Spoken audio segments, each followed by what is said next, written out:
Pour beaucoup d'entre vous, manger sainement est souvent très compliqué. Dans cette vidéo, je vais t'expliquer comment bien manger peut te faire maigrir. Bonjour et bienvenue sur ma chaîne Be Beautiful.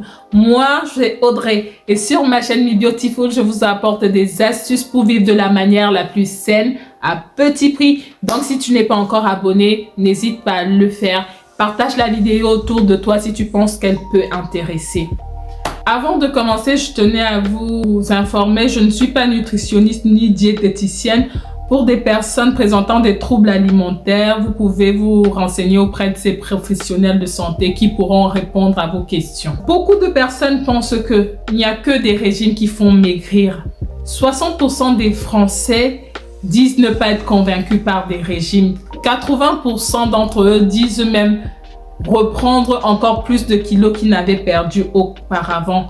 Donc tout ça pour vous dire que il n'est pas forcément obligé de passer par un régime pour maigrir parce que ça ne fonctionne pas. La méthode dont je vais vous parler ici, c'est le rééquilibrage alimentaire. Attention, il ne s'agit pas d'un régime. Il ne s'agit pas de se restreindre au niveau des quantités, mais de miser sur la qualité des aliments que nous allons consommer. Son objectif est de réapprendre à bien manger, de consommer des aliments qui sont bons pour notre corps au bon moment de la journée pour éviter d'avoir faim tout en mincissant et en gardant notre énergie. Donc, voici ce que vous devez retrouver à chaque repas. Donc, vous avez par exemple les protéines, 10 à 15%. Les protéines vont vous permettre d'être rassasiés et ainsi éviter les grignotages. Quand on parle de protéines, je vous parle aussi de viande, poisson, œufs et légumineuses. Donc après, vous avez 50 à 55% de glucides. Évitez tout ce qui est produits raffinés, produits transformés. Privilégiez les céréales complètes, par exemple les pâtes complètes, le riz complet, voilà. Après, vous avez, concernant les lipides, il est préconisé pour une dose journalière d'avoir entre 30 et 35%. Voilà, c'est du bon gras, ça fait du bien à votre corps. Et concernant les huiles, par exemple, il est préférable de cuisiner avec tout type d'huile, l'huile d'olive, de colza. Chacune a des propriétés bénéfiques pour le corps. Ici, je vais vous donner les principaux points de déséquilibre que vous pouvez rencontrer et c'est à chacun de voir en fonction de sa situation comment améliorer. Comme premier problème, vous pouvez avoir de l'addiction au sucre.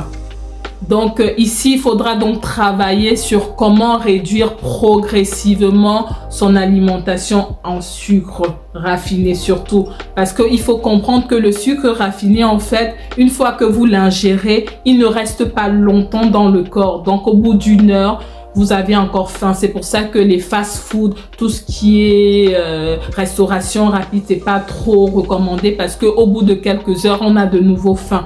C'est pour ça que comme solution, il est meilleur de privilégier tout ce qui est sucre complexe. Eux, ils vont agir sur la durée et ainsi vous éviter des fringales et des grignotages. Le deuxième problème que certains peuvent rencontrer, c'est des problèmes de grignotage. C'est-à-dire que vous mangez à midi, à 14 h, vous êtes toujours avec un petit gâteau par-ci, par-là. En fait, vous n'êtes jamais rassasié. Il va falloir travailler sur la composition de vos assiettes, c'est-à-dire avoir des assiettes garnies et fournies.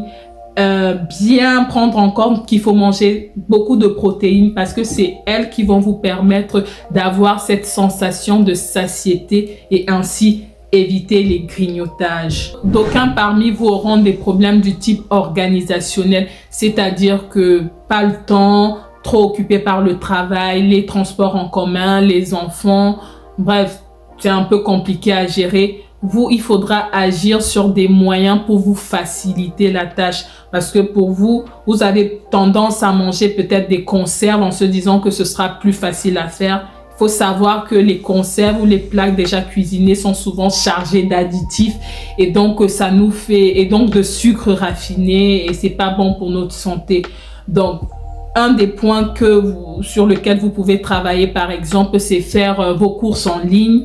Et comme ça, vous n'avez plus qu'à aller chercher. Ça vous fera déjà gagner du temps.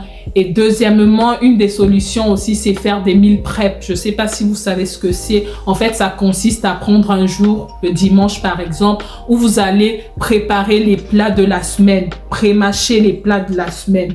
En fait, moi, je le fais pas, mais ce que je fais par contre, c'est quand mes assaisonnements sont terminés, c'est-à-dire que je vais mixer de la tomate, je vais faire mixer du persil, de l'ail, de l'oignon. Bref, tout ce qui est marinade sera prêt. Et lors des repas, j'ai plus qu'à sortir. Ça me fait de bonnes sauces bien goûteuses. Et puis, ça me prend pas plus de temps que ça, quoi. Et pour finir, il y a un dernier point. Ce sera du style... vous ne savez pas préparer ou vous n'aimez pas préparer, ben, je suis désolée, mais il va falloir faire un tout petit effort parce que déjà le fait de préparer, ça va faire que vous contrôlez ce que vous allez mettre dans votre bouche. Voyez, ce sera pas seulement, c'est-à-dire que vous prenez soin de vous, vous prenez la peine de cuisiner des plats qui vont aller dans votre corps et au moins vous saurez ce qu'il y a dans votre alimentation. Vous voyez, renouer avec l'alimentation, se faire plaisir, faire des plats colorés, goûteux. Enfin, après, je ne vous demande pas de faire de grandes recettes, hein. Il y a des recettes toutes simples à faire, à mettre en place. D'ailleurs, sur la chaîne, ce serait un plaisir de vous faire de temps en temps des petites recettes comme ça, faciles à faire pour celles et ceux qui ne sont pas à l'aise avec la cuisine. Donc, c'était un petit peu ça.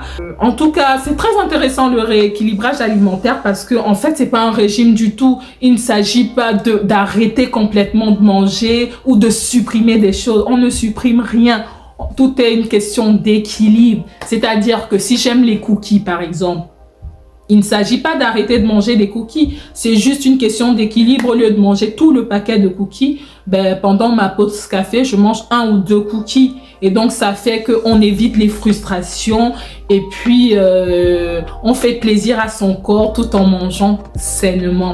Il est important de notifier que la consommation en fruits et légumes est indispensable car ceux-ci contiennent des fibres qui sont bonnes pour notre transit. Donc, vous l'aurez compris, une bonne assiette doit contenir des aliments riches en protéines, glucides complexes de préférence, lipides et des fibres que vous pouvez retrouver à volonté dans des fruits et légumes. Et d'ailleurs, c'est une bonne alternative pour vos collations. Privilégiez les produits pauvres en graisse et en sucre. J'espère que cette vidéo t'a apporté quelque chose. En tout cas, si c'est le cas, n'hésite pas à mettre un petit pouce bleu, à partager autour de toi. Et je te dis à très bientôt pour d'autres vidéos. Bye bye!